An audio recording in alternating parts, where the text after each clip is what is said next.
Good morning students. Welcome to GS Academy online classes. I am your educator Vikas Saxena and today I am going to teach you class 6 general knowledge. I hope आपके पास book होगी. Book name is about the world. तो मैं reading करूँगा और book में जो भी question and answer हैं उनको फिल आउट करूँगा. साथ में आपको क्वेश्चन के एक्सप्लेनेशन कॉन्सेप्ट सारे क्लियर करूँगा. तो शुरू करते हैं चैप्टर की रीडिंग से. Hold your book in your hand. Now start the chapter first called healthy life.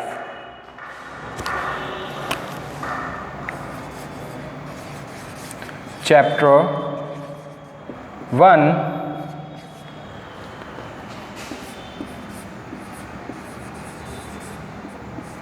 healthy life. As you can see, the chapter name is healthy life. It means it is related to life, and healthy life it is related to physique. I mean to say, जब हम लोग एक healthy life की बात करते हैं तो हमारे ब्रेन में हमारे दिमाग में एक ख्याल सा आता है कि कोई स्ट्रॉन्ग मनुष्य होगा. मनुष्य we can say person. Okay, person. तो उसी हिसाब से हम लोगों को इस चैप्टर को डील करना है. सबसे पहले तो आप लोग इस चैप्टर को शुरू होने से पहले कुछ इमेजिनेशन को बनाइए अपने दिमाग में. जैसे कि कुछ लोग बीमार होते हैं, कुछ लोग आपके हेल्दी होते हैं. उनमें ऐसा क्या होता है कि वो बीमार हो जाते हैं और कुछ लोग ऐसे क्यों होते हैं कि वो हेल्दी बने रहते हैं. As you know, we are a human. Okay, हमको बहुत सारे प्रोटीन्स, न्यूट्रिएंट्स की रिक्वायरमेंट होती है. और जब ये न्यूट्रिएंट्स या प्रोटीन्स हमारी बॉडी में एक प्रॉपर अमाउंट में नहीं आते, देन वो लोग क्या हो जाते हैं, किसी भी डिसऑर्डर के रोगी हो जाते हैं. कह सकते हो कि वो एक पेशेंट बन जाते हैं, बीमार हो जाते हैं. अगर यही न्यूट्रिएंट्स हमारे पास कंप्लीट एक जो हमारी अमाउंट हमें ज़रूरत होती है बॉडी में वो आपको अगर मिलती रहे तो ये जो है फेक इंसान फिट रहेगा इससे. तो इन द सेंस चैप्टर कहने का क्या चैप्टर जो है एग्जैक्टली कहना चाहता है ये समझना है.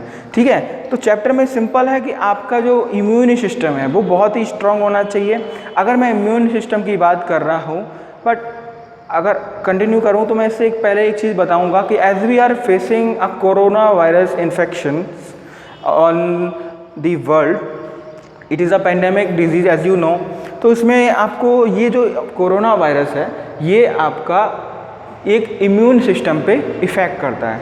ठीक है, ऐसे ही कंटिन्यू करेंगे हम लोग. आगे के कुछ इंपॉर्टेंट जो टॉपिक्स हैं उन पे नाउ आप क्या करूँगा, मैं चैप्टर को रीड करूँगा, साथ में आपको बुक लेके रखना है. चैप्टर की एक्सप्लेनेशन भी करूँगा, देन क्वेश्चन एंड आंसर भी कंप्लीट कराऊँगा एज यू नो. तो रीड करते हैं स्टार्ट से. Healthy life chapter first. Health is a state of complete physical, mental and social well-being and not merely the absence of disease or infirmity. अब health की जब बात आती है, एज आई सेड, मैंने जो अभी टर्म बताई वो आपकी हेल्थ से थी, लेकिन क्या ओनली वही है आपकी? नॉट. हेल्थ जो है हमारी सोशल, किस तरीके से हमारा सोशल इन्वायरमेंट है. सोशल का मीनिंग होता है समाज. ठीक है, और हमारा मेंटल स्ट्रेंथ किस तरीके की है, किस तरीके से हम लोगों के बारे में सोचते हैं, या कोई भी अगर प्रॉब्लम आती है उसको किस तरीके से डील करते हैं, तो ये मेंटल आ गया. Now come to the social well being.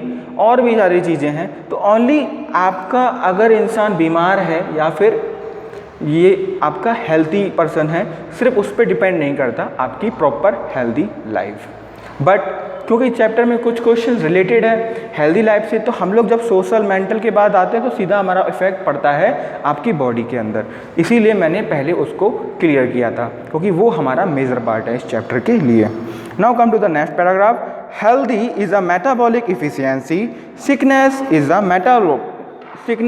Metabolic inefficiency. Healthy is a metabolic efficiency. जो हमारी बॉडी में एक मेटाबॉलिक होता है, मेटाबॉलिज्म होता है, जब वो एक अच्छे तरीके से काम करता है तब वो बॉडी हमारी हेल्दी कहलाती है. व्हेन मेटाबॉलिज्म जब बॉडी में एक कम अमाउंट में होता है, वो कम प्रोडक्ट प्रोड्यूस होता है, तो ये हमें इनसफिशियंसी कहते हैं. कहने का मतलब कोई बीमारी हमें पकड़ सकती है. कंटिन्यू करते हैं. नोबडी इज़ टोटली हेल्दी और टोटली सिक. कोई भी इंसान पूरी तरीके से स्वस्थ नहीं हो सकता और ना ही पूरी तरीके से बीमार हो सकता है. Each of us is a unique combination of health and sickness. हम सब में एक कॉम्बिनेशन होता है, एक यूनिक कॉम्बिनेशन होता है जिसमें हेल्थ भी मेजर होती है, सिकनेस भी मेजर होती है। दोनों का जब कंबाइंड कॉम्बिनेशन होता है तभी एक ह्यूमन प्रॉपर लाइफ को ग्रो करता है। अब मैं आपको इसको तरीके से समझाऊं, जैसे कोई ह्यूमन है, उसको कभी बीमारी ही नहीं हुई, क्या ऐसा पॉसिबल है? कभी ना कभी तो वो बीमार होगा। अगर ऐसा नहीं है तो वो उसकी लाइफ की जो टाइम है, लाइफ का टाइम है, वो कम हो जाएगा। समझने का मतलब ये है कि अगर हम बीमार होंगे तो हमारे बॉडी के अंदर जो इम्यून सिस्टम होता है, रोग प्रतिरोधक क्षमता है, वो और इम्प्रूव होती है ताकि वो नई बीमारियां जो आती हैं या दोबारा से वापस नहीं आए वो बीमारी, उसके लिए तैयार रहे। तो जब भी बीमारी आती है, हम जब उससे सही होते हैं तो हमारा कहने का ये तात्पर्य है, ये मतलब है कि हमारी इम्यून सिस्टम दिन पे दिन बढ़ती जा रही है। अगर कोई इंसान रेगुलर बीमार रहता है, इसका सिंपल सा मीनिंग है उसकी immune system is not good. Simple.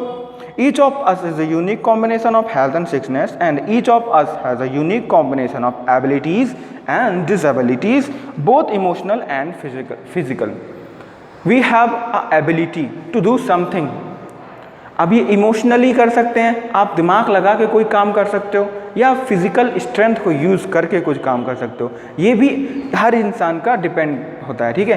कुछ अच्छे तरीके से वर्क कर लेते हैं फिजिकल, कुछ फिजिकल तो नहीं कर पाते, but they can do a mental work. Like अगर मैं आपको एग्जांपल देता हूँ, एक मजदूर है, ठीक है, वर्कर है, तो वो किसी भी सामान को ईजी एक जगह से दूसरी जगह पे ट्रांसफ़र कर सकता है। बट अगर मैं उससे कहूँ कि आप एक IAS एग्ज़ाम निकाल के दे दो, तो उसके लिए बहुत थोड़ा मुश्किल हो जाएगा, क्योंकि उसका जो मेन फोकस था वो मेंटल पे नहीं था, फिजिकल पे था। अब यही मैं एग्जांपल, अगर आपका IAS मतलब जो हमारे डिस्ट्रिक्ट मजिस्ट्रेट होते हैं, जहाँ से और ठीक है, DM जो बोलते हैं, वो आपके वहीं से मिल के आते हैं, ठीक है। ये कुछ तरीके के एग्जामिनेशन होते हैं जो मेंटल पे डिपेंडेंट होते हैं। आपको मेंटल स्ट्रांग बहुत होना चाहिए, तब ये एग्ज़ाम निकलते हैं। अगर मैं उन लोगों को बोलूँ कि आप ये मेहनत मजदूरी करो, तो वो शायद इसमें प्रॉपर तरीके से नहीं काम कर पाएँ। तो यही है, कुछ लोग दिमाग से ज़्यादा स्ट्रांग होते हैं, कुछ लोग फिजिकली स्ट्रांग होते हैं, और कुछ लोग बोथ होते हैं। तो ये जो बोथ कॉम्बिनेशन मैंने बोला, कुछ लोगों में ये खूबी होती है। तो बस आपको ये समझना है कि बोथ हैव अ नीड, मतलब कहने का कि इम्यून सिस्टम भी स्ट्रांग होना चाहिए। We have a ability of doing social work, we have a ability to doing mental work, we have a ability to doing physical work. तो these are some combination. Now come to the question and answer of this chapter. I am writing question and I write the answer only, but for you have to write all the 4 option that already written on book, ठीक है। चलो continue करते हैं।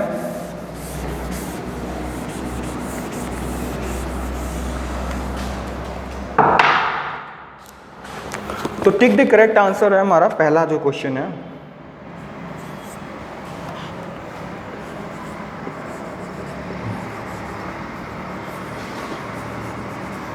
which of the following forms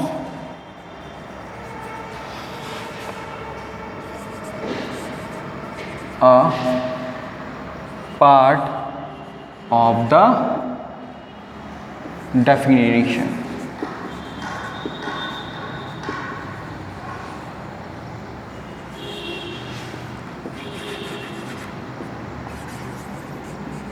of the term we called fitness?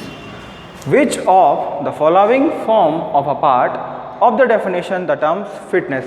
There are 4 options in your book: muscular coordination and flexibility, proper circulation of oxygen in the body,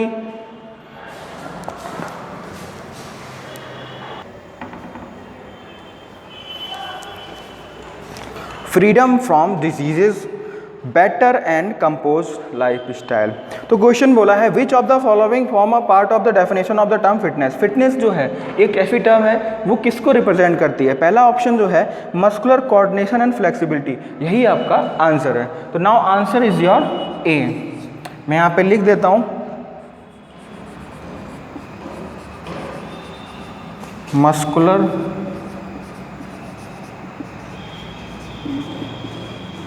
coordination and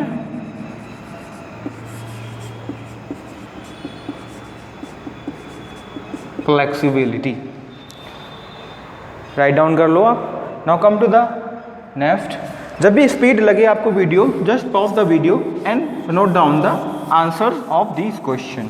ठीक है, I hope आपके पास book है तो आपको इतना problem भी नहीं होगी राइट डाउन करने में। सिंपल से आप टिक कर लो, देन आफ्टर वीडियो के आप उसको प्रॉपर एक हैंडबुक पे, नोटबुक पे राइट डाउन कर लेना प्रॉपर। ठीक है, now come to the second question. Which of the following nutrients is needed as the main structural component of the body. तो मैं यहाँ पे शॉर्ट में लिखता हूँ क्योंकि बुक तो आपके पास ऑलरेडी है। ठीक है, अगर आपके पास बुक नहीं है तो स्कूल में आके आप परचेस कर लीजिए। ठीक है, स्कूल से आके आपको बुक मिल जाएगी। कंटिन्यू करते हैं आगे। Which of the following nutrients is needed as the main structural component of the body. तो मैं यहाँ पे शॉर्ट में लिखता हूँ मेन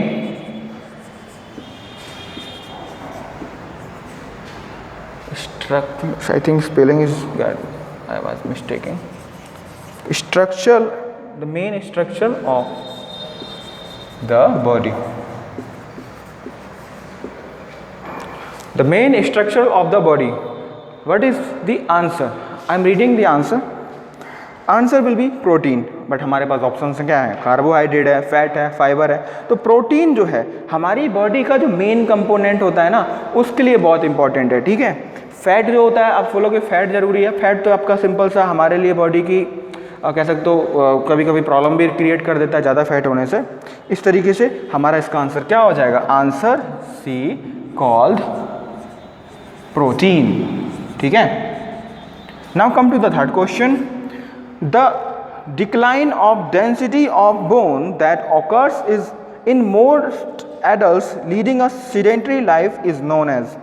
जब भी बोन की डेंसिटी कमज़ोर होती है तब हमारी बॉडी में किस तरीके की बीमारियां आती हैं, उसका एक नाम है।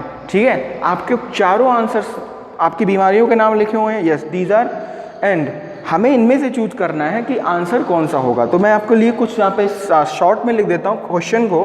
ठीक है, the declining of density of bone, मैं इसको एक्सप्लेन भी करता हूँ क्या है। The declining of density of bone.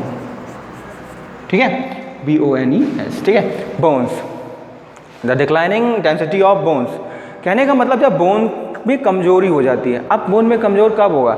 जब इंसान एक जगह पे बैठ के ही काम करेगा और बहुत ही दिनों तक वो एक जगह पे बैठ के काम करता है, उसका डेली का एक रूटीन बन चुका है, तो उसकी बॉडी में ज़्यादा प्रेशर नहीं आएगा। जब बॉडी में प्रेशर नहीं आएगा तो बोन्स पे प्रेशर नहीं आएगा, बोन्स पे प्रेशर नहीं आएगा तो बोन्स की जो कमजोरी हो जाएगी, बोन्स ऑब्वियस है कमज़ोर हो जाएंगी। जब बोन्स कमज़ोर हो जाती हैं तो एक बीमारी में पकड़ लेती है।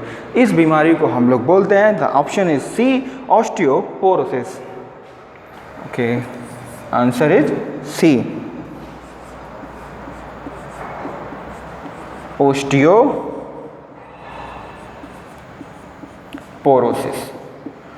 OSTEOPOROSIS, osteoporosis is the name. Now come to the fourth question. What time of the day is the least healthy to eat? ये सभी को पता होना चाहिए, बहुत ही ईजी है। अब मैं शॉर्ट में ट्राई करूंगा क्योंकि हमारे पास टाइम कम होता है, वीडियोस का कंप्लीट भी देना होता है, तो that's why I am doing this. Now come to the fourth question.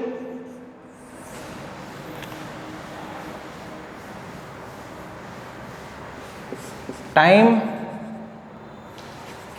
Of the day to having meal. मैंने यहाँ पे थोड़ा सा चेंज किया है, बट समझ में आ जाएगा कि आपका फोर्थ क्वेश्चन के बारे में बात कर रहे हैं। मील का मतलब होता है खाना। सबसे बेस्ट टाइमिंग कौन सा होता है हमारे लिए? खाना।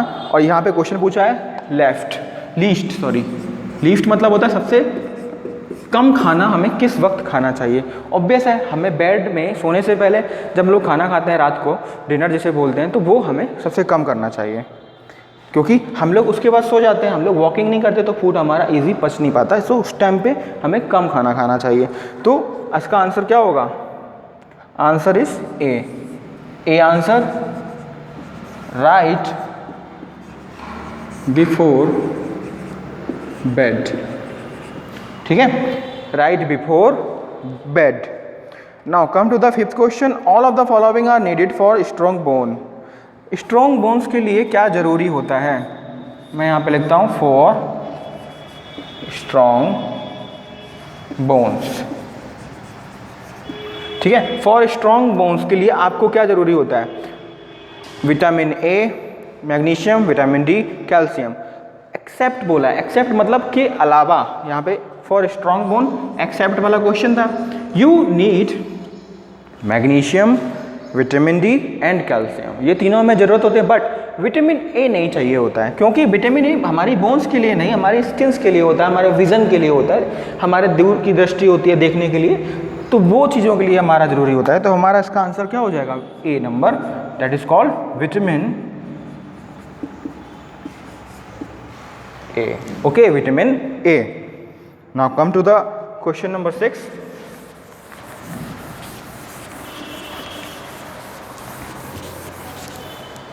Question 6.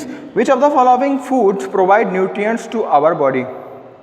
सिंपल है इसका answer, nutrients in our body. हमारी बॉडी में न्यूट्रिएंट्स किस किस की वजह से होते हैं? तो इसका आंसर है आपका all of the above, option number D. तो मैं आपके सारे के सारे क्वेश्चन, जो इसका जो ऑप्शन था वो जरूरी लिखना। यहाँ पे चीज़ जरूरी है, बनानास भी ज़रूरी है क्योंकि इनमें न्यूट्रिएंट्स पाए जाते हैं, और ग्रीन बीन्स भी ज़रूरी हैं। ठीक है, ठीक है, answer is all, this one and both. तो answer will be D, all of the above. Now come to the 7th question, that is what is the most important meal of the day?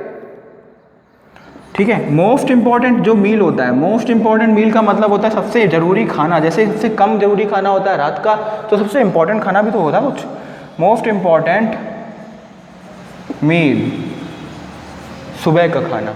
ठीक है, we called it breakfast. C, option सी।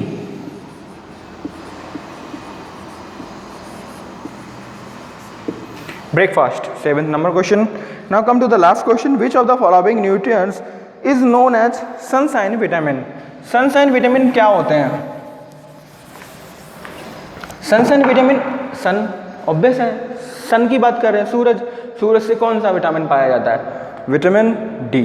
आपको पता भी होगा। Question number 8 मैं यहाँ पे लिखता हूँ, sunshine vitamin, we call it option number D, vitamin D. Vitamin D is the answer. Now come to the homework part. How to do homework? For this I have to give homework. कैसे करेंगे homework? आपको homework यही है कि आपको right